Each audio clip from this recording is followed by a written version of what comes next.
சிலுவையின் வழியாய் மனுக்குலத்தை மீட்டெடுத்த எங்கள் அன்பின் ஆண்டவரே, உடைய வார்த்தைகளை தியானிக்கின்ற போது சிலுவையின் மேன்மையை சுதந்திரித்துக் கொள்ளுகின்ற தகுதியையும் ஞான இருதயத்தையும் தாரும்.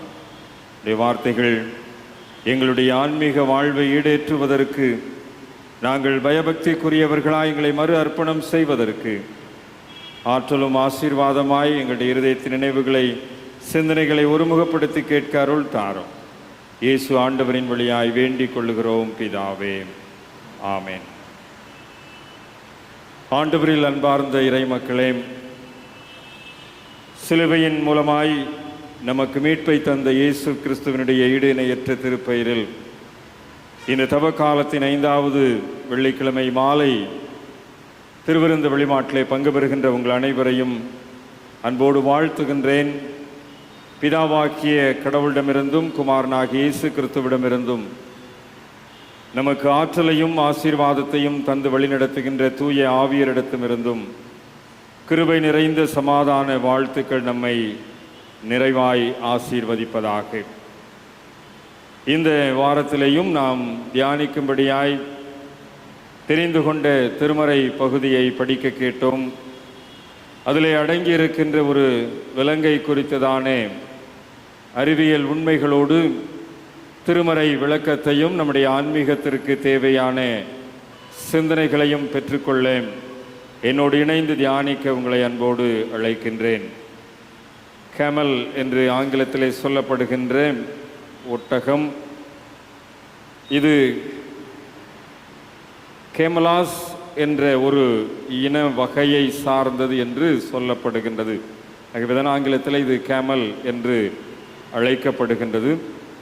பொதுவாக பாலைவனத்திலே வாழ்கின்ற ஒரு தாவர உண்ணி விலங்காக, பாலூட்டி வகையை சார்ந்த ஒரு விலங்காக இது அடையாளப்படுத்தப்பட்டிருக்கிறது. இந்த ஒட்டகங்கள் 3 வகையாக பிரிக்கப்படுகின்றது. பாக்டீரியன், காட்டு பாக்டீரியன், அரேபிய ஒட்டகம் என்று 3 வகையான ஒட்டகங்கள் பிரிவு சொல்லப்படுகின்றது. இதனுடைய கால் குழம்பானது, கால் விரல் குழம்பானது சமமாக அமைந்திருக்கக்கூடியவை. ஆசியா, வட ஆப்பிரிக்கா பகுதிகளிலே அதனுடைய பாலை நிலங்களை தாயகமாக கொண்ட ஒரு விலங்கு. 30 to 50 ஆண்டுகள் வரைக்கும் உயிர் வாழக்கூடிய ஒரு விலங்கு. 6 முதல் 10 அடி வரைக்கும் உயரம் வளர்ந்திருக்கக்கூடிய ஒரு விலங்கு. சுமை சுமப்பதற்காகவும், இதனுடைய பால், ஒட்டக பாலுக்காகவும், இதனுடைய இறைச்சிக்காகவும் இது அதிகமாக பயன்படுத்தப்படுகின்றது. பாலை நிலத்தில் இது வாழ்கின்ற போது 4 அல்லது 5 நாட்கள் தொடர்ந்து நீர் அருந்தாமல் வாழக்கூடிய தன்மை படைத்தது. ஒருவேளை புல் போன்ற தாவரங்கள் கிடைக்குமேயானால் அதை உண்டு 10 அல்லது அதற்கும் அதிகமான நாட்கள், மாத கணக்கிலே கூட நீர் அருந்தாமல் வாழக்கூடிய தன்மை படைத்தது. நீர் அருந்தாத நிலையிலிருந்து நீர் கிடைக்கின்ற போது, நீர் அருந்துகின்ற நிலைக்கு வருகின்ற போது கிட்டத்தட்ட இதனுடைய குடிக்கின்ற திறன் 100 லிட்டர் வரைக்கும் இது தண்ணீரை குடிக்கக்கூடிய திறன் படைத்ததாம். மற்ற விலங்குகளுக்கும் இந்த ஒட்டகத்திற்கும் உள்ள ஒரு வித்தியாசம் என்னவென்று சொன்னால், நீரற்ற நிலைமையிலே பல நாட்கள் நீர் அருந்தாமல் இருக்கின்ற நிலையிலிருந்து நீர் அருந்துகின்ற நிலைக்கு வருகின்ற போது 5 முதல் 10 நிமிடங்களுக்குள்ளதாக அந்த நீர் பதத்திற்கு இதனுடைய உடல் உறுப்புகள் இசைந்து விடுமாம். மற்ற விலங்குகளுக்கு இப்படிப்பட்ட நிலைமை கிடையாது. அதாவது இரத்தத்திலே திடீரென்று நீர் நிலைமை அதிகரிக்கின்ற போது சிவப்பு அணுக்களுடைய அழுத்தம் அதிகமாகி அந்த இரத்த நாளங்கள் வெடிக்கக்கூடிய தன்மை படைத்தது. ஆனால் இந்த ஒட்டகத்திற்கு அந்த சிவப்பணுக்களிலே சவ்வு படலம் அதிக அளவு விரிந்து கொடுக்கும் தன்மை இருப்பதினாலே இது நீண்ட நாட்கள் கழித்து தண்ணீர் அருந்தினாலும் அந்த நீர் பதத்திற்கு 5 அல்லது 10 நிமிடங்களுக்குள்ளதாக வரக்கூடிய தன்மை படைத்தது. இதனுடைய சிவப்பணுக்களிலே அப்படிப்பட்ட அந்த சவ்வு தன்மை, விரிந்து கொடுக்கின்ற தன்மை இருக்கின்றதினால் நீண்ட காலம் நீர் அருந்தாமலும் அதிக அளவு நீர் அருந்தி வாழக்கூடிய ஒரு உயிரியாகவும் ஒரு அபூர்வ வகை விலங்காக இது வாழ்கின்றது. இந்த ஒட்டகத்தினுடைய இன்னொரு தன்மை நமக்கு தெரியும். இது ஒரு பாலைவன உயிரி என்பதினாலே வெப்பம் அதிகமாக இருக்கக்கூடிய சூழ்நிலையை தாங்கி வாழக்கூடியது. அதாவது 34 டிகிரி செல்சியஸிலிருந்து 41 டிகிரி செல்சியஸ் வரைக்கும், அதாவது 106 அல்லது 107 ஃபாரன்ஹீட் வரைக்கும் அந்த தாங்கக்கூடிய தன்மை படைத்தது. அதாவது வியர்வையை வெளிப்படுத்தாமல் அந்த நீர் வெளியேற்றுகின்ற தன்மையை குறைத்து கொண்டு, அதாவது சிறுநீர் மூலமாகவோ அல்லது வியர்வை மூலமாகவோ நீரை வெளியேற்றுகின்ற தன்மையை குறைத்து கொண்டு வாழக்கூடிய ஒரு நீரற்ற பாலைநில பயணத்திற்கு ஏற்ற ஒரு விலங்கு.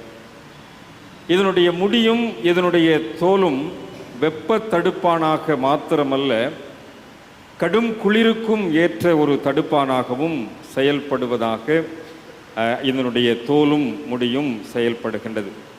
உறை பனியாக இருந்தாலும் கடும் குளிராக இருந்தாலும் அதற்கும் ஏற்ற வகையிலே இதனுடைய தோல் அமைந்திருக்கும். அதாவது எப்படி 55 டிகிரி செல்சியஸ் வரைக்கும் வெப்பத்தை தாங்கக்கூடிய தன்மை இருக்கின்றதோ, அதே போல மைனஸ்லேயும் அதனுடைய அந்த குளிரை தாங்கக்கூடிய தன்மையும் இதற்கு உண்டு. அதிகமான வெப்ப நிலைமையிலே கூட 200 கிலோ வரைக்கும் சுமையை சுமந்து 50 கிலோமீட்டர் தூரம் வரைக்கும் நடந்து செல்லக்கூடிய ஒரு தன்மை படைத்தது. கிட்டத்தட்ட 400லிருந்து 600 கிலோகிராம் வரைக்கும் எடை இருக்கக்கூடியது. சில ஒட்டகங்கள் விரைந்து செல்லக்கூடிய ஒட்டகங்கள் உண்டு. அது 65 கிலோமீட்டர் வேகம் வரைக்கும் ஓடக்கூடிய தன்மை உண்டு. இந்த ஒட்டகத்தினுடைய சுவாச, அதாவது மூக்கு பகுதியிலே, நாசி பகுதியிலே ஒரு விசேஷ தன்மை உண்டு. பாலை நிலத்தில் அதற்கு தண்ணீர் தேவைப்படுகின்ற போது தண்ணீர் இருக்கின்ற இடத்தை அந்த மோப்பம் பிடித்து கண்டுபிடிக்கின்ற ஒரு மோப்ப சக்தியும் இந்த ஒட்டகத்திற்கு உண்டு என்று சொல்லப்படுகின்றது. பாலை நிலத்தில் எங்கே தண்ணீர் கிடைக்கும் என்று அந்த மோப்ப சக்தியின் மூலமாய், அதாவது தன்னுடைய தண்ணீர் பை வற்றி விடுகின்ற சூழ்நிலையிலே அதை கண்டுபிடித்து தண்ணீரை குடிக்கக்கூடிய ஆற்றல் உண்டு என்று சொல்லி, இந்த முதுகிலே இந்த திமிழ் இருக்கும். அது ஒற்றை திமிழ் ஒட்டகங்கள், இரட்டை திமிழ் ஒட்டகங்கள் என்று சொல்லி அதற்கு வகை உண்டு. இந்த இரட்டை திமிழ் ஒட்டகங்கள் ஒட்டகப்படை, அதாவது போர்க்களத்திலே பயன்படுத்தப்பட்டிருக்கின்றது. இந்திய தேசத்திலே கூட 2012ஆம் ஆண்டு வரைக்கும் பாதுகாப்பு படையிலே ஒட்டகங்கள் அணிவகுத்து இருந்த வரலாறு உண்டு. அரேபிய நாடுகளிலே வீட்டு விலங்காகவும் இது பயன்படுத்தப்பட்டிருக்கின்றது. இந்த ஒட்டக பாலுக்காக, ஒட்டக இறைச்சிக்காக இது பயன்படுத்தப்படுகிறது, வளர்க்கப்படுகிறது என்று சொன்னோம். இந்த ஒட்டக பாலை குடித்து ஒரு மனிதன் 1 மாதம் வரைக்கும் உயிர் வாழ முடியுமாம். அந்த அளவிற்கு இதிலே விட்டமின், புரோட்டீன் சத்துக்கள் இந்த ஒட்டக பாலிலே உண்டு. அதிகமாக அரேபிய நாடுகளிலே ஊட்டச்சத்து குறைவான குழந்தைகளுக்கு ஒட்டக பாலை குடிக்க கொடுத்து ஊட்டச்சத்திற்காக வளர்க்கின்ற சூழ்நிலைகளும் உண்டு. ஒரு மனிதன் 1 மாத காலம் இந்த ஒட்டக பாலை மாத்திரமே குடித்து உயிர் வாழ முடிகின்ற அளவிற்கு அதனுடைய ஒட்டக பாலிலே அந்த தன்மைகள், சத்து நிறைந்த சூழ்நிலை உண்டு. திருமறைக்குள்ளதாக நாம் கடந்து செல்வோம் என்று சொன்னால், தொடக்க வரலாற்றிலிருந்தே ஆதியாகமம் 12ஆம் அதிகாரத்திலே முற்பிதாக்களில் முதல்வராக்கிய ஆபிரகாம் காலத்திலிருந்தே ஒட்டகங்கள் பயன்பாட்டில் இருந்தது நமக்கு தெரிய வருகிறது. ஆதியாகமம் 12ஆம் அதிகாரம் 16ஆம் வசனத்திலேயே நாம் பார்க்க முடியும். திருமறையிலே பொதுவாக அரேபிய ஒட்டகத்தை பற்றி சொல்லப்பட்டிருக்கிறதாக குறிப்புகள் உண்டு. ஆதியாகமம் 37:25 பொதி சுமந்து செல்லுகின்ற, மெதுவாக செல்லுகின்ற ஒட்டகங்களும், 1 சாமுவேல் 30ஆம் அதிகாரம் 17ஆம் வசனத்திலே வேகமாக செல்லுகின்ற ஒட்டகங்களை பற்றியதான குறிப்புகளும் அடங்கி இருக்கின்றது. தொடக்க நூல் வரலாற்று குறிப்புகளின்படி கிமு 2000 ஆண்டிலே குல முதியவர் காலத்திலே, அதாவது முற்பிதாக்களுடைய முன்னோர்களின் காலத்திலே ஒட்டகம் பயன்படுத்தப்பட்டுள்ளதாக வரலாற்று குறிப்புகள் உண்டு. அசீரியர்களுடைய குறிப்பின்படி கிமு 1100வது ஆண்டிலே முதலாம் திகிலாத் பிளேசருடைய காலத்திலே வீட்டு விலங்காக ஒட்டகம் வளர்க்கப்பட்ட குறிப்புகளும் உண்டு. பழைய ஏற்பாட்டு வரலாற்றை பொறுத்த வகையிலே ஆபிரகாமிடத்திலே, அதாவது முற்பிதாக்கள் ஆபிரகாம், ஈசாக்கு, யாக்கூப் அவர்களுடைய பயன்பாட்டிலே ஒட்டகம் இருந்ததற்குரிய குறிப்புகள் உண்டு. ஆதியாகமம் 24ஆம் அதிகாரத்திலே ஆபிரகாம் தன்னுடைய மகன் ஈசாக்கிற்கு பெண் பார்ப்பதற்காக அங்கே தன்னுடைய பணியாளரை அனுப்புகின்ற போது 10 ஒட்டகங்களை அவர் அனுப்பியிருக்கிறார். பொண்ணு பார்க்க போகும்போது 10 ஒட்டகத்தை வேலைக்காரர் கூட்டிகிட்டு போயிருக்கார். அதுக்கு தான் ரெபேக்கால் என்ன செஞ்சாங்க, ஒட்டகத்திற்கு தண்ணீர் வார்க்கின்ற ஒரு பணி. 100 லிட்டருனா 10 ஒட்டகத்துக்கு என்னாச்சு? அப்போ எவ்வளவு சின்சியராக ரெபேக்கால் வேலை செஞ்சுருக்காங்கன்னு பார்த்துக்கணும். ஆக ரெபேக்காலை குறித்து கோடாக்கொடியாய் பெருகுவாயாக என்று வாழ்த்துகின்ற போது அப்படிப்பட்ட ஒரு தன்மை படைத்த ஒரு பெண் என்பது இந்த ஒட்டகத்தை அவர் தண்ணீர் வார்த்ததிலிருந்து புரிந்து கொள்ள முடியும். அந்த வகையிலே திருமறையிலே அப்படிப்பட்ட சூழ்நிலையிலே இந்த ஒட்டக பயன்பாடு உண்டு. ஏசாவுக்கு பரிசாக யாக்கோபு அனுப்பின போது ஆதியாகமம் 32ஆம் அதிகாரம் 15ஆம் வசனத்திலே அங்கே நாம் பார்க்கின்றோம், ஒட்டகத்தை அனுப்பினார். அதில் நீங்கள் பார்த்தீங்கன்னு சொன்னால் பால் கொடுக்கும் ஒட்டகம் என்று தான் அங்கே குறிப்பு இருக்கும். பால் கொடுக்கின்ற ஒட்டகம். அப்போனா யாக்கோபு என்ன செஞ்சிருக்காரு, இந்த சத்து நிறைந்த பால் கொடுக்கின்ற ஒட்டகத்தை அனுப்பி தன்னை தப்பித்து கொள்வதற்குரிய வகையை யாக்கோபு தேடி இருக்கின்றதாக புரிந்து கொள்ள முடிகின்றது. பால் கொடுக்கின்ற ஒட்டகங்கள் ஏசாவுக்கு பரிசாக அனுப்பப்பட்டிருக்கிறது. ஆதியாகமம் 37ஆம் அதிகாரத்திலே யோசேப்பு அவரை வாங்கி சென்ற இஸ்மவேலர் அவங்க அந்த ஒட்டகத்தில் தான் யோசேப்பை பிடித்து செல்லுகின்ற ஒரு சூழலை பார்க்க முடிகின்றது. சவுலுடைய காலத்திலேயும் ஒட்டகத்தின் பயன்பாடு 1 சாமுவேல் 15ஆம் அதிகாரத்திலே சொல்லப்பட்டிருக்கிறது. ரூபன் கோத்திரத்தார் 30,000 ஒட்டகங்களை கைப்பற்றின ஒரு சம்பவம் நாளாகம புஸ்தகத்திலே 1ஆம் நாளாகமம் 5ஆம் அதிகாரத்திலே பதிவு செய்யப்பட்டிருக்கிறது. சாலமோனுக்கு சேபாவிலிருந்து வந்த ராஜஸ்திரீ பரிசு கொண்டு வருகின்றாள்.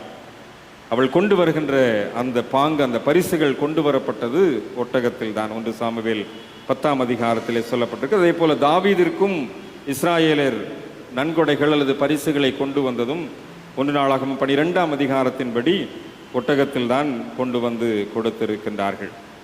சீரிய நாட்டு அரசன் 40 ஒட்டகங்களை எலிசாவிற்கு பரிசாக அனுப்பி வைத்தார் என்று 2 ராஜாக்கள் 8ஆம் அதிகாரம் 9ஆம் வசனத்திலே படிக்கின்றோம். பரிசாகவே ஒட்டகங்கள் அனுப்பப்பட்டிருக்கின்ற செய்தியும் பழைய ஏற்பாட்டு வரலாற்றிலே உண்டு. ஒருவேளை பழைய ஏற்பாட்டிலே நாம் அதிகமாக ஒட்டகங்களுடைய பயன்பாட்டை குறித்து அறிந்து கொண்டாலும் இது பயணம் செய்வதற்காக, பொதி சுமப்பதற்காக, வியாபார பொருட்களை அங்கே சுமந்து செல்வதற்காக, வாசனை பொருட்கள், பரிசு பொருட்களை எடுத்து செல்வதற்காக ஒட்டகங்கள் பயன்படுத்தப்பட்டிருக்கிறது. லேவியராகமம் 4ஆம் அதிகாரம், உபாகமம் 14ஆம் அதிகாரத்தின் அடிப்படையிலே இது உணவாக பயன்படுத்த வேண்டாம் என்கின்ற ஒரு சட்டம் உண்டு. அதாவது இறைச்சிக்காக பயன்படுத்தப்படுகின்றது என்கின்ற வரலாறு உண்டு. ஆனால் நமக்கு கொடுக்கப்பட்டுகின்ற இணை சட்டங்களின் அடிப்படையிலே இது ஒட்டக இறைச்சியானது பயன்படுத்தப்பட வேண்டாம் என்று சொல்லப்பட்டது. ஆனால் அரபியர்கள் அதிகமாக ஒட்டக இறைச்சியை உணவிலே சேர்த்து கொள்வது வழக்கமாக இருந்திருக்கின்றது. நாம் புதிய ஏற்பாட்டிற்குள்ளாக கடந்து வருகின்ற போது மத்தேயு 3ஆம் அதிகாரத்திலே, மார்க் 1ஆம் அதிகாரத்திலே திருமுழுக்கு முனிவர் யோவானை குறித்து நாம் படிக்கின்றோம். யோவான் ஸ்நானகன். இந்த யோவான் ஸ்நானகனுடைய உடை ஒட்டக மயிர் உடை என்று இந்த பகுதியிலே சொல்லப்பட்டிருக்கிறது. அதாவது யோவானினுடைய அந்த மேல் ஆடை ஒட்டக மயிரால் செய்யப்பட்டது. இந்த ஒட்டக மயிர் ஆடையானது தவ வாழ்வுக்கு பொருத்தமான ஒரு உடையாக அந்த நாட்களிலே கருதப்படுகின்றது. ஒரு தவத்தை நோன்பு இருக்கின்ற ஒரு வாழ்க்கைக்கு இந்த ஒட்டக மயிர் உடை பொருத்தமான உடை என்று கருதப்படுகின்றது. சகரியாவின் புஸ்தகம் 13ஆம் அதிகாரம் 4ஆம் வசனத்திலேயும் 2 ராஜாக்கள் 1ஆம் அதிகாரம் 8ஆம் வசனத்திலேயும் நீங்கள் பார்ப்பீர்கள் சொன்னால் இந்த மயிர் போர்வை என்கின்ற வார்த்தை பயன்படுத்தப்பட்டிருக்கும். எலியா இதே போன்ற மயிர் ஆடையை அணிந்திருப்பதாகவும் சகரியாவின் நூலிலே தீர்க்கதரிசி இந்த மயிர் ஆடையை அணிந்திருப்பதாகவும், இந்த மயிர் ஆடை என்பது ஒட்டகத்தினுடைய தோலினால் செய்யப்பட்டது அல்லது ஒட்டகத்தின் மயிரினால் செய்யப்பட்ட உடையாக அது சொல்லப்பட்டிருக்கின்றது. இது தவ வாழ்விற்கு அல்லது இறைவாக்கினர்கள் பயன்படுத்துகின்ற ஒரு உடையாக அங்கே அந்த வரலாற்றிலே பழைய ஏற்பாட்டு புரிந்து கொள்வதிலே அது பயன்படுத்தப்பட்டிருக்கின்றது. கம்பளி ஆடையாகவும் ஒட்டக மயிர் ஆடையானது பயன்படுத்தப்பட்டிருக்கின்றது. நீங்கள் ஆண்டவராகிய இயேசு கிறிஸ்து இந்த உடையை குறித்து தன்னுடைய உரையிலே அவர் சொல்லுகின்றதை பார்க்க முடியும். மத்தேயு 11ஆம் அதிகாரம் 8ஆம் வசனத்தை நீங்கள் படித்து பார்ப்பீர் என்று சொன்னால், மெல்லிய வஸ்திரத்திற்கும் இந்த மயிர் உடைக்கும் இடைப்பட்ட வித்தியாசத்தை ஆண்டவர் சொல்லுவார். இந்த மெல்லிய வஸ்திரம் தரித்தவர்கள் எங்கே இருப்பார்கள்? அரசர் அரமனையிலே இருப்பார்கள். அப்படியானால் இந்த மயிர் உடை தரித்தவர்கள் அதற்கு எதிராக வனாந்தரத்தில் இருக்கின்றார்கள். ஆக மெல்லிய வஸ்திரம் அரசர் அரமனைகளில் இருக்கின்றவர்களுக்கும் இந்த மயிர் உடை அல்லது இந்த தடித்த ஆடையானது தவ வாழ்வுக்குரிய ஆடையானது வனாந்தரத்தில் இருக்கின்றவர்களுக்கு. யோவான் ஸ்நானகனை குறித்து சொல்லுகின்ற போது வனாந்தரத்தில் கூப்பிடுகிறவனுடைய சத்தம் என்று சொல்லி யோவானை குறித்து நாம் சொல்லுவோம். ஆக வனாந்தரத்தில் வாழ்கின்றவர்களுக்கு ஏற்ற உடை. ஆனால் மெல்லிய வஸ்திரம் அரசர் அரமனைகளில் இருக்கின்றவர்களுக்கு என்ற குறிப்புகளை ஆண்டவர் இயேசு கிறிஸ்துவினுடைய கூற்றிலே இருந்து மத்தேயு 11ஆம் அதிகாரத்திலே நாம் புரிந்து கொள்ளுகின்றோம். இந்த ஒட்டகம் உருவகமாக பயன்படுத்தப்பட்டிருக்கின்றதையும் நான் உங்களுக்கு சொல்ல விரும்புகின்றேன். எரேமியா தீர்க்கதரிசியின் புஸ்தகம் 2ஆம் அதிகாரத்திலே 23ஆம் வசனத்தை நீங்கள் படித்து பார்ப்பீர் என்று சொன்னால், எரேமியா 2:23 தாறுமாறாய் ஓடுகிற வேகமான பெண் ஒட்டகம் நீ என்று இஸ்ரவேலை குறித்து அங்கே தீர்க்க தரிசனம் உரைக்கின்ற செய்தியானது சொல்லப்பட்டிருக்கின்றது. தீட்டுப்படவில்லை, நான் பாகால்களை பின்பற்றவில்லை என்று நீ எப்படி சொல்லுகிறாய்? பள்ளத்தாக்களில் நடக்கிற மார்க்கத்தை பார், நீ செய்வதை உணர்ந்து கொள். தாறுமாறாய் ஓடுகிற வேகமான பெண் ஒட்டகம் நீ என்று இஸ்ரவேலை குறித்து தீர்க்கதரிசி எரேமியா தீர்க்க தரிசனம் உரைக்கின்றார். அதாவது இந்த பெண் ஒட்டகம் இனச்சேர்க்கை காலத்தில் தன்னுடைய ஆவலை அடக்கிக் கொள்ளாமல் தாறுமாறாக நடந்து கொள்ளுமாம். இந்த பெண் ஒட்டகம் அப்படி தாறுமாறாக நடந்து கொள்ளுமாம். இந்த காட்டு கழுதைகளும் இப்படித்தான் தாறுமாறாக நடந்து கொள்ளும் என்று சொல்லப்படுகின்றது. இந்த இனச்சேர்க்கை காலத்தில் எப்படி பெண் ஒட்டகம் தாறுமாறாக நடந்து கொள்ளுகின்றதோ அதுபோல இஸ்ரவேல் மக்கள் தாறுமாறாக ஓடி அநேக தெய்வங்களை பின்பற்றுகின்ற ஒரு சூழ்நிலை இருக்கிறது என்பதை தீர்க்கதரிசியின் மூலமாக இந்த ஒட்டகத்தை உருவகமாக பயன்படுத்தி ஆண்டவர் அங்கே இஸ்ரவேல் மக்களுக்கு தீர்க்க தரிசனம் உரைக்கின்ற செய்தியை நாம் பார்க்கின்றோம். யெகோவா என்கின்ற அந்த உண்மையான கடவுளை நம்புவதை விட்டுவிட்டு தங்களுடைய பிரச்சனைகளை தீர்த்து கொள்ள விக்கிரக ஆராதனைகள் மீது நம்பிக்கை வைக்கின்ற ஒரு சூழ்நிலையை குறித்து இங்கே இஸ்ராயல் மக்களுக்கு ஒரு எச்சரிப்பின் செய்தியாக இங்கே சொல்லப்படுகின்றது. ஒருவேளை தங்களுடைய இயலாமையிலே கடைசியிலே யெகோவா தெய்வனிடத்திலே வருகின்றார்கள். ஆனால் அந்த தெய்வத்தை நம்புவதை விட்டுவிட்டு தங்களுடைய பிரச்சனைகளை தீர்த்து கொள்வதற்கு தாறுமாறாக பிற தெய்வ வணக்கங்களை நாடி செல்லுகின்ற இஸ்ராயல் மக்கள் என்று சொல்லி கர்த்தருடைய வார்த்தை இஸ்ராயல் மக்களுக்கு எரேமியா தீர்க்கதரிசியின் மூலமாய் உரைக்கப்படுகின்ற போது பெண் ஒட்டகத்தின் உருவகத்தை பயன்படுத்தி ஆண்டவர் அங்கே சொல்லுகின்றதை பார்க்கின்றோம். ஆண்டவரில் அன்பார்ந்தவர்களே, நாம் இந்த தவ காலத்திலே நாம் இந்த பெண் ஒட்டகத்தை எரேமியா தீர்க்கதரிசி எப்படி உருவமாக பயன்படுத்தி சொல்லுகின்றாரோ அதே போல நாமும் சற்று நாம் புரிந்து கொள்ள அழைக்கப்படுகின்றோம். பிற தெய்வ வணக்கங்கள் என்பது நமக்கு இல்லை என்று சொன்னாலும், அதாவது நம்ம பிற தெய்வ வணக்கத்திற்குள்ள நம்ம நேரடியாக போகவில்லை என்று சொன்னாலும், நம்முடைய சில செயல்பாடுகளின் வழியாக அல்லது நம்முடைய செயல்பாடுகளிலே ஆண்டவருக்கு பிரியமில்லாத கூறுகளின் வழியாக விக்கிரக வணக்கத்தின் சூழல்களை ஒருவேளை நாம் வளர்த்து கொண்டிருப்போம் என்று சொன்னால், இந்த தாறுமாறான பெண் ஒட்டகத்தை போன்ற மனநிலைமை நமக்கும் உண்டு என்பதை மறைமுகமாக இந்த பகுதியின் மூலமாய் நாம் புரிந்து கொள்ள அழைக்கப்படுகின்றோம். ஒருவேளை இன்றைக்கு ஆண்டவருடைய வார்த்தையை தாண்டி எந்த ஒரு வார்த்தையின் மீதும் நாம் விசுவாசம் வைப்போம் என்று சொன்னால், அல்லது ஆண்டவருடைய வசனத்தை விட்டு தாண்டி நாம் நம்முடைய நம்பிக்கையை நாம் அமைத்து கொள்வோம் என்று சொன்னால், இந்த தாறுமாறான பெண் ஒட்டகத்தின் மனநிலைமை நமக்கும் இருக்கிறது என்ற ஒரு புரிந்து கொள்ளுதல் இங்கே நமக்கு சொல்லப்படுகின்றது.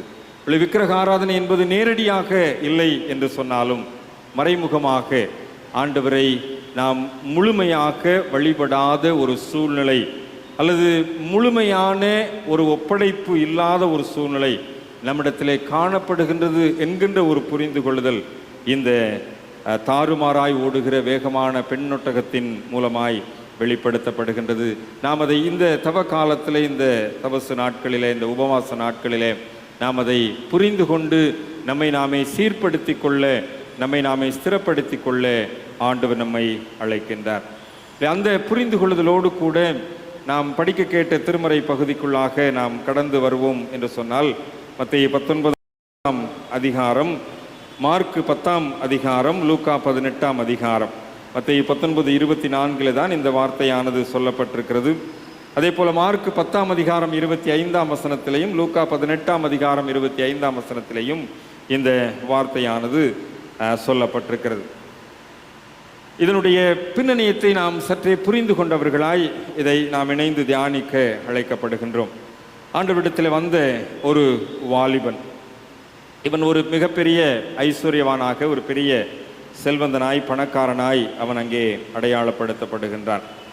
ஒருவேளை இவன் ஒன்று அந்த நாட்களில் இருந்த சனகரிம் சங்கத்தின் உறுப்பினராக இருந்திருக்கலாம், அல்லது ஒரு ஜெப ஆலய தலைவனாக அவன் இருந்திருக்கலாம். ஏனென்றால் ஒரு நல்ல யூத பாரம்பரியத்திலே இவர் தேறினவர் என்பது அவருடைய வார்த்தையிலிருந்து வெளிப்படுகின்ற ஒரு விஷயம்.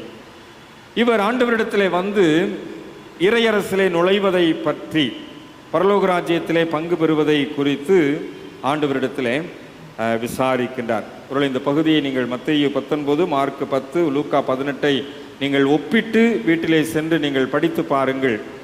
இந்த பகுதிகளின் அடிப்படையிலே இந்த வாலிபன் அல்லது இந்த பணக்காரன் அல்லது மிக மிகுந்த ஒரு நல்ல பொறுப்பிலே இருந்த ஒரு மனிதன் ஆண்டவரிடத்திலே வந்து இறையரசிலே நுழைவதை, பரலோக ராஜ்யத்தை சுதந்திரித்துக் கொள்வதை குறித்து அங்கே ஆண்டவரிடத்திலே கேள்வி எழுப்புகின்றான்.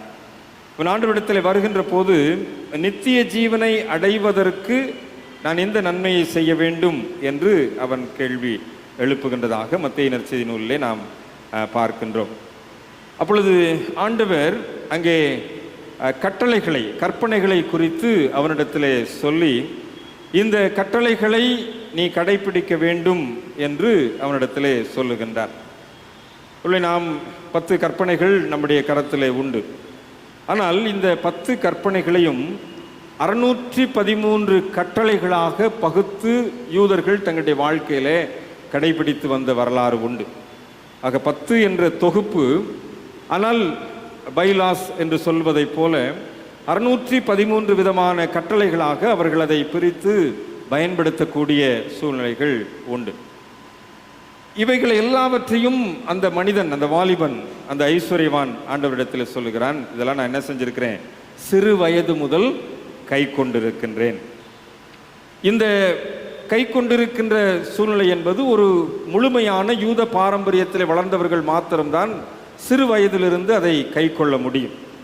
ஆக தன்னுடைய சிறு வயதிலிருந்து இந்த 613 விதமான கட்டளைகளை அல்லது இந்த 10 கற்பனைகளின் தொகுப்பை நான் என்னுடைய வாழ்க்கையாக்கி இருக்கிறேன் என்று சொல்லி ஆண்டவரிடத்திலே அவர் அங்கே சொல்லுகின்றார். அப்பொழுது ஆண்டவர் அவரிடத்திலே ஒரு பதில் உரைக்கிறார், ஆனாலும் உன்னிடத்திலே ஒரு குறைவு உண்டு.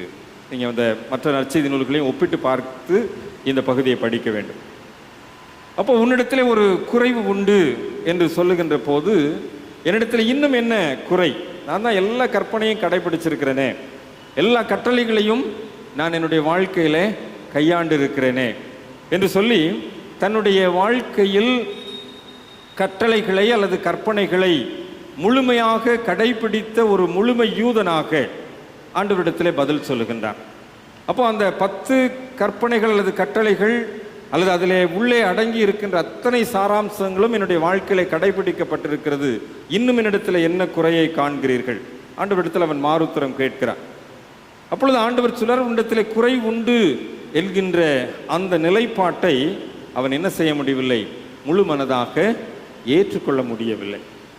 இன்றைக்கு நம்முடைய வாழ்க்கையில் இந்த தவ காலத்தில் நாம் குறைவுகளை ஆண்டவருடைய சன்னிதானத்தில் அறிக்கையிடுகின்ற மனநிலைமையோடு கூட நாம் ஒத்துக்கொள்வதற்கு நம்மை அர்ப்பணிக்க வேண்டும் என்ற ஒரு புரிந்து கொள்ளுதல் இந்த இடத்துல நமக்கு முன் வைக்கப்படுகின்றது. பல நேரத்தில் நாம் அப்படித்தான் இந்த வாலிபனை போல அல்லது இந்த பணக்காரனை போல நாம் இருந்து விடுகிறோம்.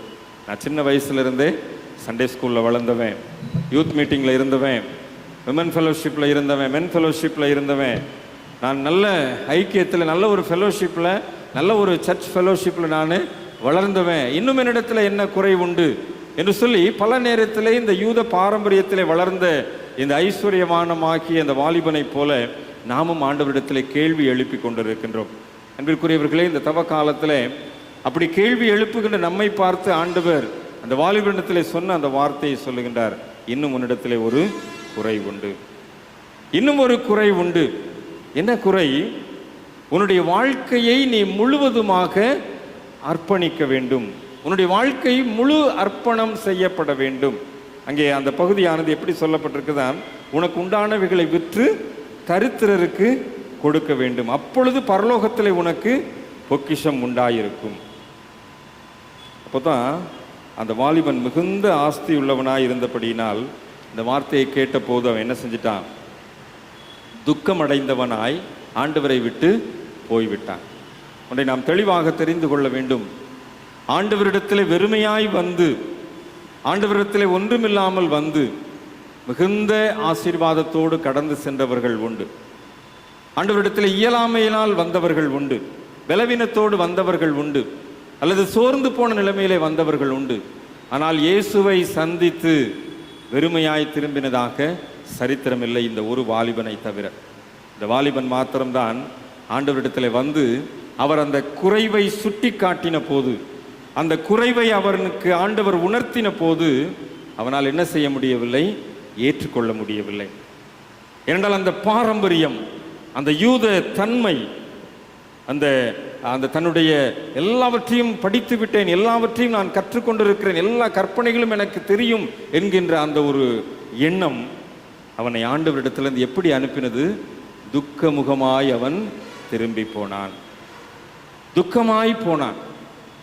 ஆண்டவரை பொறுத்தளவில் இவன் ஆண்டவரை விட்டு துக்கமாக போனது ஆண்டவருக்கு என்ன செஞ்சிருக்கும்? துக்கமாக இருந்திருக்கும். தன்னிடத்தில் வந்து இப்படி ஒருத்தன் வெறுமையாய் திரும்பி போகிறானே என்று சொல்லி ஆண்டவர் துக்கப்பட்டு தான் அந்த வார்த்தையை சொல்லுகிறார். ஐஸ்வர்யவான், ஒரு பெரிய ஆஸ்தி உள்ளவன் பரலோக ராஜ்யத்திலே பிரவேசிப்பதை பார்க்கலும் இந்த இடத்துல தான் அந்த உருவகமாக ஆண்டவர் பயன்படுத்துகிறார். ஒட்டகமானது ஊசியின் காதிலே நுழைவது எளிதாயிருக்கும் என்று உங்களுக்கு சொல்லுகிறேன். சீஷர்கள் அதை கேட்டு ஆச்சரியப்பட்டார்கள். ஒட்டகமானது ஊசியின் காதிலே நுழைவது எளிதாக இருக்கும் என்று சொல்லி. இவ்வளோ ஊசின உடனே நம்ம என்ன நினச்சிருப்போம்? நம்ம தைக்கிற ஊசியில், அந்த ஊசியில் இருக்கிற காதில் இதில் எப்படி ஒட்டகம் போகும் அப்படின்னு சொல்லி. அன்றைக்கு எருசலேம் நகரை சுற்றி பெரிய கோட்டைகள் உண்டு. எருசலேம் நகரை சுற்றி பெரிய கோட்டை உண்டு. அந்த கோட்டைக்கு நல்ல உயரமான வாசல் உண்டு. அந்த வாசல், பெரிய வாசல் வந்து பூட்டி தான் இருக்கும். ஆனால் அந்த வாசலில், அந்த வாசலுக்குள்ளேயோ அந்த வாசல் பக்கத்துலேயோ சின்ன கதவு இருக்கும். இந்த நம்ம வச்சுருக்கோம் இல்லையா, பெரிய கேட் இருக்கும், பக்கத்தில் ஒரு சின்ன விக்கெட் கேட் இருக்கும். அந்த மாதிரி அந்த விக்கெட் கேட்டுக்கு பேர் தான் ஊசியின் வாசல் என்று சொல்லி அதற்கு பேர் உண்டு. அந்த சின்ன கதவுக்கு பேர் வந்து ஊசியின் வாசல். அதாவது பெரிய கேட் எப்பயுமே பூட்டி தான் இருக்கும், இந்த ஊசியின் வாசல் வந்து எப்பயும் திறந்துருக்கும், எப்பயினாலும் போகலாம் வரலாம். ஆனால் அந்த ஊசி வாசல் வழியாக ஒட்டகம் என்ன செய்ய முடியாது. ஏன்னா ஒட்டகம் அன்னைக்கு வந்து டிராவலுக்கு பயன்படுத்தப்பட்டது, பொதி சுமப்பதற்கு, இன்னும் பல பரிசு பொருட்கள் கொண்டு போகிறதுக்கு வர்றதுக்கெல்லாம் பயன்படுத்தப்பட்டது. ஆக இப்போ ஒருத்தர் வந்து அந்த கோட்டை வாசலில் உள்ளே நுழையணும் அப்படின்னா அங்கே இருக்கிற வாசல் காப்பாளன்ட்ட கேட்டு தான், அந்த பெரிய கேட்டை திறந்ததுக்கு பிற்பாடு தான் அந்த கோட்டைக்குள்ளே அவங்க நுழைய முடியும். ஈஸியாக வந்து என்ன செஞ்சிட முடியாது, இந்த சின்ன விக்கெட் கேட் வழியாக அந்த ஊசியின் வாசல் வழியாக போயிட முடியாது. ஆண்டவர் என்ன சொல்கிறாரு, அந்த ஊசி வாசல் வழியாக அந்த விக்கெட் கேட் வழியாக ஒட்டகம் கூட போயிடலாம், ஆனால் இந்த மனுஷன் என்ன செய்ய முடியாது, பரலோகத்துக்கு போக முடியாது அப்படின்னு சொல்கிறார். அப்போ அந்த சின்ன கேட்டில் அவ்வளோ பெரிய ஒட்டகம், அது ஒரு 6 அடியோ அல்லது 10 அடியோ உயரமுள்ள ஒட்டகம் கூட அந்த ஊசி வாசல் வழியாக போயிடும். ஆனால் இப்படிப்பட்ட ஒரு மனுஷன் என்ன செய்ய முடியாது, பரலோகத்துக்குள்ளே போகவே முடியாது அப்படிங்கிறது தான் ஆண்டவர் அங்கே உருவமாக சொல்லதான் சீசர்கள் ஆச்சரியப்படுகின்றார்கள். ஆக இந்த இடத்துல அந்த மனிதனுடைய மனநிலைமை, அந்த மனிதனுடைய அந்த கடினமான ஒரு தன்மை அங்கே சொல்லப்பட்டிருக்கிறதை நாம் பார்க்கிறோம். கிறிஸ்துவில் அன்பானவர்களே, இந்த ஒட்டகம் ஊசியின் காதில் நுழைஞ்சிரும், நீங்களும் நானும் பரலோகத்துக்கு போவோம். அந்த ஐஸ்வர்யானுக்கு வாய்ப்பு இல்லைன்னு ஆண்டவர் சொல்லிட்டாரு. இப்போ அந்த ஐஸ்வர்யான் இடத்துல நம்மளை வச்சுக்கிடுவோம், நமக்கு வாய்ப்பு இருக்குதா? பரலோக ராஜ்யத்தில் பிரவேசிப்பதற்கு இன்றைக்கு உங்களுக்கும் எனக்கும் வாய்ப்பு இருக்கிறதா? இந்த தவ காலம் அப்படிப்பட்ட வாய்ப்புகளை உருவாக்குகின்ற ஒரு காலம். இந்த உபவாச நாட்கள் அப்படிப்பட்ட வாய்ப்பு மறுக்கப்பட்டது என்று சொன்னால், அந்த வாய்ப்பை சரியாக பயன்படுத்தி பரலோக ராஜ்யத்திற்கு நுழைவதற்கு நம்மை தகுதிப்படுத்துகின்ற ஒரு நாட்கள். ஒட்டகம் கூட அந்த ஊசியின் வாசல்ல நுழைஞ்சிரும், இந்த ஐஸ்வர்யவான் போக முடியாதுன்னு ஆண்டவர் எவ்வளவு வருத்தப்பட்டு சொல்லியிருப்பாரு. நம்மை பார்த்து ஆண்டவர் வருத்தப்பட்டு விடக்கூடாது, நம்மை பார்த்து ஆண்டவர் துக்கப்பட்டு விடக்கூடாது. என்றால் அந்த மனிதன் ஆண்டவரை விட்டு போகும்போது துக்கமுகமாய் திரும்பி போனான். ஏன்னா அவர் சொன்ன அந்த குறையை அவனால் நிவர்த்தி செய்ய முடியவில்லை. இன்னைக்கு ஆண்டவர் நம்மிடத்திலே குறையை சுட்டி காட்டுவார் என்று சொன்னால், இப்படிப்பட்ட ஒரு தவறு, இப்படிப்பட்ட ஒரு குறை உன்னிடத்திலே உண்டு என்று சொல்லி ஆண்டவர் நம்மிடத்திலே சுட்டி காட்டுவார் என்று சொன்னால், அந்த குறையை உணர்கின்ற மனப்பக்குவம் நமக்கு வேண்டும். இந்த 2 நாட்களில் தாவீதரசனுடைய பாவ சங்கீர்த்தன அறிக்கையை நாம் ஏறெடுக்கிறோம். அன்றைக்கு நாத்தான் தீர்க்கதரிசி வந்து சொன்னான், நீயே அந்த மனுஷன் என்று சொல்லி அவனை சுட்டி காட்டினான். இப்படிப்பட்ட தவறை செய்தவன் நீதான் என்று சுட்டி காட்டினான். அங்கேயே உணர்ந்தான், தேவனே உமது கிருபையின்படி எனக்கு இரங்கும், உமது மிகுந்த இரக்கத்தின்படி என் அக்கிரமம் நீங்க என்னை சுத்திகரியும் என்று சொல்லி ஆண்டவருடைய சன்னிதானத்தில் விழுந்து தன்னுடைய பாவத்தை அறிக்கை செய்தான். அந்த தாவீது, அப்படி அறிக்கை செய்த தாவீதின் வம்சத்தில் தான் உங்களையும் என்னையும் மீட்கும்படியாய் சிலுவையிலே தன்னுடைய இரத்தத்தை சிந்தின ஆண்டவர் இயேசு பிறந்தார்.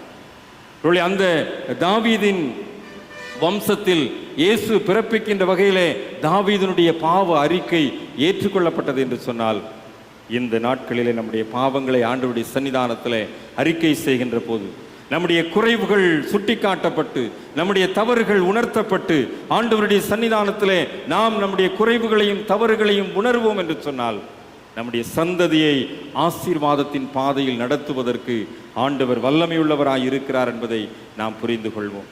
அப்படிப்பட்ட ஆண்டவர் இந்த ஒட்டகத்தை உருவகமாக பயன்படுத்தி அந்த ஐஸ்வர்யாண்ட மனநிலைமையை சொல்லுகின்றார். இந்த ஒட்டகத்தை குறித்து தியானிக்கின்ற நாம் இந்த உருவகத்தை ஆண்டவர் இன்றைக்கு ஒருவேளை நமக்கு நேராய் பயன்படுத்தி இருப்பாரேயானால், நாம் சற்று நம்மை நிதானித்து பார்ப்போம், சற்று நம்மை ஆராய்ந்து பார்ப்போம். அந்த இடத்துல அந்த ஐஸ்வர்யானுக்கு வாய்ப்பு இல்லாமல் போச்சு. அவன் சண்டே ஸ்கூலுக்கு போனவன் தான், யூத் மீட்டிங் அட்டன் பண்ணவன் தான், ஆனால் பரலோகத்துக்குரிய வாய்ப்பு அவனுக்கு இல்லை என்பதை ஆண்டவர் சொல்லிவிட்டார். இன்றைக்கு நாம் எத்தனை கூட்டங்களுக்கு நாம் போகிறோம், எத்தனை கன்வென்ஷன்களிலே நாம் பங்கு பெறுகின்றோம், எத்தனை நாம் செய்திகளை நாம் கேட்கின்றோம். பரலோகத்திலே அடியெடுத்து வைப்பதற்குரிய தகுதியை பெற்றுக்கொள்ளுகின்ற காலங்களாக, நம்மை தகுதிப்படுத்துகின்ற காலங்களாக இந்த தவ காலங்களை நாம் சரியாய் பயன்படுத்துவோம் என்று சொன்னால், ஆண்டவர் அன்றைக்கு அந்த ஒட்டகத்தை உருவகமாக்கி சொன்ன அந்த வார்த்தைகளின் அடிப்படையிலே அந்த குறைவுகள் உணர்த்தப்பட்ட மனிதர்களாக நாம் நம்முடைய வாழ்வை மறு அர்ப்பணம் செய்த ஆண்டவருடைய சமூகத்திலே நம்மை ஒப்பு கொடுக்க ஆண்டவர் நம்மை அழைக்கின்றார். அப்போ சீடர்கள் கேட்குறாங்க, அப்போ யார் ஆண்டவரை ரட்சிக்கப்படக்கூடும் அப்படின்னு சொல்லி ஆண்டவர் அவர்களை பார்த்து சொல்கிறார், மனுஷரால் இது கூடாதுதான், தேவனாலே எல்லாம் கூடும். இது நம்முடைய சூழ்நிலை அல்ல. நம் ஆண்டவருடைய சன்னிதானத்திலே காத்திருக்கின்ற போது, ஆண்டவருடைய சமூகத்தில் நம்முடைய நேரத்தை செலவிடுகின்ற போது, நம்முடைய தவ உணர்வுகளை ஆண்டவருடைய பாதத்திலே வைத்து காத்திருக்கின்ற போது ஆண்டவர் என்ன செய்வார்? இது நம்முடைய முயற்சி அல்ல, இது நம்முடைய தனிப்பட்ட சுயமான காரியம் அல்ல. ஆண்டவரால் எல்லாம் கூடும். ஆண்டவர் நிச்சயமாக நம்மை வழி நடத்துவார் என்பதிலே எந்த விதமான சந்தேகம் இல்லை. ஒரே ஒரு வசனத்தை மாற்ற நான் சொல்லி முடிக்கிறேன். அதை மத்தேயு நற்செய்தி நூலிலே 23ஆம் அதிகாரத்திலே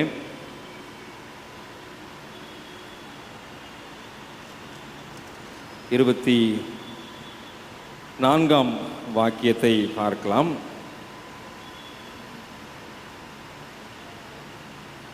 குருடரான வழிகாட்டிகளே, கொசு இல்லாதபடி வடிகட்டி ஒட்டகத்தை விழுங்குகிறவர்களாய் இருக்கிறீர்களே. 8 அடி 10 அடி இருக்கிற ஒட்டகத்தை விழுங்குகிறவர்களாய் இருக்கிறீர்களே என்று சொல்லி யாரை பார்த்து ஆண்டவர் சொல்கிறார்? அன்றைக்கு இயேசுவை சிலுவையில் அறைவதற்கு ஒப்பு கொடுத்த யூத சமய தலைவர்களை பார்த்து ஆண்டவர் சொல்லுகிறார். இப்போ இந்த 23ஆம் அதிகாரத்தை நீங்கள் தயவுசெய்து வீட்டில் போய் முழுவதுமாக படித்து பாருங்கள். ஒருவேளை நாம் ஒரு எச்சரிப்பின் சிந்தனை அல்லது ஒரு எச்சரிப்பின் செய்தியானது அந்த பகுதியிலே கொடுக்கப்பட்டிருக்கிறது. இப்போ இந்த யூத சமய தலைவர்கள் இயேசுவை சிலுவையில் அறைவதற்கு அல்லது இயேசுவை கொலை செய்வதற்கு ஒப்பு கொடுக்கின்றார்கள். ஒருவேளை நம்ம இந்த பகுதியின் அடிப்படையிலே நம்மை யோசித்து பார்ப்போம் என்று சொன்னால், நாம் அந்த நாட்களிலே வாழ்ந்திருப்போம் என்று சொன்னால், நாம் அந்த இயேசுவின் காலத்திலே வாழ்ந்திருப்போம் என்று சொன்னால், அவரை கொல்வதற்கு அல்லது அவரை கொன்ற அந்த சக்திகளுக்கு நாம் உடந்தையாக இருக்க மாட்டோம் என்று நாம் ஒருவேளை நம்மை பற்றி எண்ணிக்கொள்ளலாம். ஆனால் அது தவறு என்று சொல்லி அந்த பகுதியானது நமக்கு சுட்டி காட்டுது. ஒருவேளை முழு அதிகாரத்தை நீங்கள் படித்து பார்க்கும்போது தான் அந்த காரியம் நமக்கு புரியும். ஆபேல் அந்த முதல் கொலை செய்யப்பட்ட மனிதன், அவனிலிருந்து தொடர்ந்து வருகின்ற அந்த இரத்த பழிகள். இயேசுவும் ஒரு இரத்த சாட்சியாய் மரித்தவர். ஸோ இந்த இரத்த பழிகள் கடைசியில் இந்த இரத்த பழிகள் எங்கள் மேல் விழட்டும் என்று சொல்லி யூதர்கள் சொன்னது நிமித்தம் எதிர்காலத்தில் இந்த யூத சமுதாயம் எப்படி அழிவை சந்தித்தது அல்லது எப்படி அந்த இரத்த பழியை சுமந்து கொண்டது என்கின்ற வரலாறு எல்லாம் நமக்கு உண்டு. ஆக ஆண்டவர் இந்த இடத்துல ஒரு ஆழமான அழுத்தமான சிந்தனையை முன்வைக்கின்றார். கொசு இல்லாதபடி வடிகட்டி ஒட்டகத்தை விழுங்கிடுறீங்க. நம்ம சாதாரணமாக தேநீர் வடிகட்டி அல்லது ஒரு துணி வச்சு வடிகட்டுற பழக்கம் நமக்கு உண்டு. ஆக ஒரு சின்ன துரும்பு, ஒரு சின்ன தூசி நம்ம குடிக்கிற தண்ணியிலையோ குடிக்கிற பால்லையோ அல்லது அந்த டீ தூள் என்ன செஞ்சிடக்கூடாது, நம்ம குடிக்கிற டீயில் இருந்துடக்கூடாதுன்னு சொல்லி நம்ம வடிகட்டுறோம். ஆனால் நம்ம என்ன செஞ்சிடறோம், ஒரு ஒட்டகம் போல் ஒரு பெரிய சூழ்நிலையை விழுங்கி விடுக்கிறோம். இதெல்லாம் வடிகட்டிட்டு அதை விழுங்கிடுறோம் சொல்லி. அப்போ எந்த அளவிற்கு இந்த யூத சமய தலைவர்களை ஆண்டவர் அந்த இடத்துல சாடி அவர் அந்த வார்த்தைகளை பயன்படுத்துகிறார் என்று சொல்லி அது அந்த இடத்துல சொல்லப்படுகிறது. மாயக்காரராக்கிய வேத பாரகரே பரிசேயரே உங்களுக்கு ஐயோ. இந்த ஐயோ என்கின்ற வார்த்தையை ஆண்டவர் பயன்படுத்தினதுடைய நோக்கம் நமக்கு நன்கு தெரியும். அந்த சிலுவையை அவர் ஏற்றுக்கொண்டதன் நிமித்தம் அல்லது சிலுவையிலே தன்னுடைய இரத்தத்தை அவர் வெளிப்படுத்தி அந்த அகாரமான அந்த கொல்கதா மலையிலே தன்னுடைய உயிரை விட்டது நிமித்தம் இந்த யூத சமய தலைவர்கள் அல்லது இந்த யூத சமய பின்னணியம் எப்படிப்பட்ட அந்த இரத்த பழிக்குள்ளதாக வீழ்ந்து போனது. அந்த ஐயோ என்கின்ற அந்த வார்த்தை, மாயக்காரராகிய வேத பாரகரே பரிசேயரே உங்களுக்கு ஐயோ. திரும்ப திரும்ப ஆண்டவர் அந்த பகுதியில் அந்த ஐயோ என்கின்ற வார்த்தையை பயன்படுத்துகிறார். தீர்க்கதரிசிகளை, ஞானிகளை, வேத பாரகரை உங்களிடத்தில் அனுப்பு. சிலரை கொன்று சிலுவைகளில் அறைவீர்கள், சிலரை உங்கள் ஆலயங்களில் வாரினால் அடித்து ஊருக்கு ஊர் துன்பப்படுத்துவீர்கள். நீதிமானாகிய ஆபேலின் இரத்தம் முதல் தேவாலயத்துக்கும் பலிபீடத்துக்கும் நடுவே நீங்கள் கொலை செய்த பரகியாவின் குமாரனாகிய சகரியாவின் இரத்தம் வரைக்கும் பூமி மேல் சிந்தப்பட்ட நீதிமான்களின் இரத்த பழியெல்லாம் உங்கள் மேல் வரும்படியாக இப்படி செய்வீர்கள். இவைகளெல்லாம் இந்த சந்ததியின் மேல் வரும் என்று மெய்யாகவே உங்களுக்கு சொல்லுகிறேன் அப்படின்னு சொல்லி ஆண்டவர் ஒரு கோபாவேசமாக சிலுவைக்கு போவதற்கு முன்பதாக இந்த வார்த்தைகளை வெளிப்படுத்துகின்றார். அன்பானவர்களே, அந்த சிலுவையை சுமக்கின்ற அனுபவம் என்பது ஒரு சாதாரணமான அனுபவம் அல்ல. அந்த வேதனையை சந்திப்பதற்கு முன்பதாக இந்த வேதனைக்கு காரணிகளான மனுஷரை உங்களுக்கு ஐயோ என்று சொல்லி ஆண்டவர் அந்த வார்த்தைகளை பயன்படுத்தினது எந்த அளவிற்கு வரலாற்றிலே அதற்கு பிற்பாடு நிறைவேறும் என்பதை நாம் வரலாற்றிலே படித்து பார்க்கின்ற போது அறிந்து கொள்ள முடியும். அப்படிப்பட்ட ஒரு அகோரமான நிலைமைக்கு நாமும் நம்முடைய சந்ததியும் போய்விடக்கூடாது என்பதை நாம் விழிப்புணர்வாக அல்லது விழித்து கொண்டவர்களாக நம்மை நாமே சரிப்படுத்தி கொள்ள இந்த தவ காலங்களிலே நாம் அழைக்கப்படுகின்றோம். ஆண்டவருக்கு விரோதமாக நாம் செய்கின்ற காரியங்கள், அவருடைய திருச்சபைக்கு விரோதமாக நாம் செயல்படுகின்ற காரியங்கள், அவருடைய ஊழியர்களுக்கு விரோதமாய் நாம் சிந்திக்கின்ற காரியங்கள் நமக்கும் நம்முடைய சந்ததிக்கும் ஐயோ என்கின்ற கேட்டை வருவிக்கும் என்று சொல்லி இந்த மாயக்காரராகிய வேத பாரகர் பரிசேயரை குறித்து ஆண்டவர் கண்டித்து உணர்த்துகின்ற ஒரு சிந்தனை இந்த பகுதியிலே இந்த ஒட்டகத்தை உருவகமாக்கி ஆண்டவர் அங்கே பதிவு செய்கின்றார்.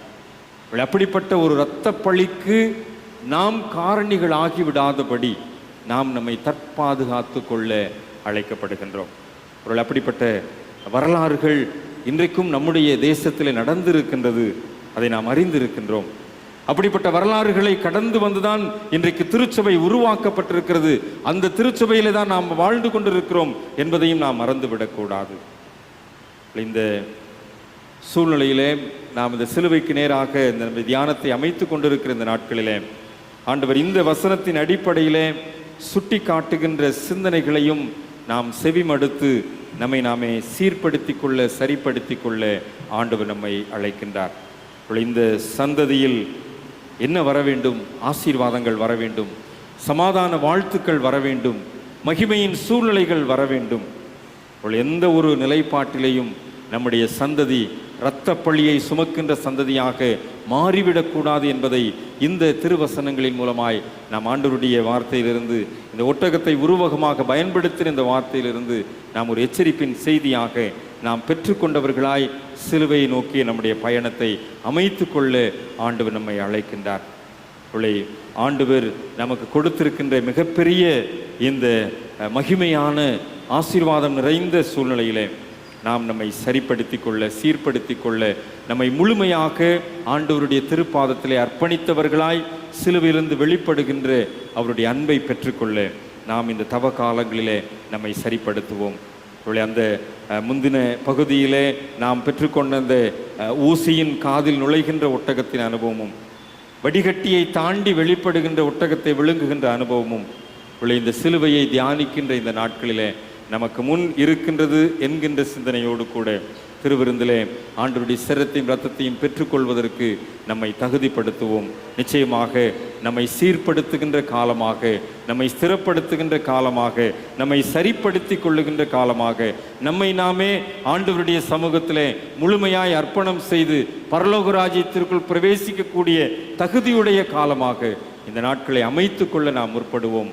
ஆண்டவர் நம்முடைய முயற்சிகளை ஆசீர்வதித்து வழி நடத்துவாராக. தலைகளை தாழ்த்தி ஜெபம் செய்வோம். கிருபை நிறைந்த நல்ல தகப்பனே, ஒட்டகத்தின் மூலமாய் நீர் எங்களுக்கு கற்றுக் கொடுக்கின்ற காரியங்கள், அதன் மூலமாய் நாங்கள் விழிப்புணர்வாய் சிந்தித்து கொண்ட செய்திகள் இந்த தவ காலங்களிலே எங்களை ஒரு முழுமையான ஆசீர்வாதமான பாதைக்கு நேராய் வழி நடத்த நம்முடைய கரத்தில் எங்களை தாழ்த்துகிறோம் சுவாமி. பல நேரத்தில் நாங்கள் குறைவுள்ளவர்களாய் இருக்கிறோம். பல நேரத்தில் உமக்கு முன் இடம் கொடுக்காமல் நாங்கள் உலகத்திற்கு முன் இடம் கொடுத்து வாழ்ந்து விடுகின்றோம். நீர் கொடுத்திருக்கின்ற எச்சரிப்பின் சிந்தனைகள் எங்களுடைய வாழ்க்கையில், எங்களுடைய நினைவலைகளிலே ஆண்டவரே எங்களை மறு கட்டுமானம் செய்து பார்த்து பலிபிடத்தில் முழங்கால் படியிட்டு உம்முடைய சரித்திரத்தை பெற்றுக்கொள்ள எங்களுக்கு தகுதியாயிருக்கட்டும். தொடர்ந்து உம்முடைய கரத்திலே தாழ்த்தி ஒப்பு கொடுக்கிறோம். இயேசு கிறிஸ்துவின் நிமித்தமே தாழ்மையோடு ஜெபிக்கிறோம் நல்ல பிதாவே, ஆமென்.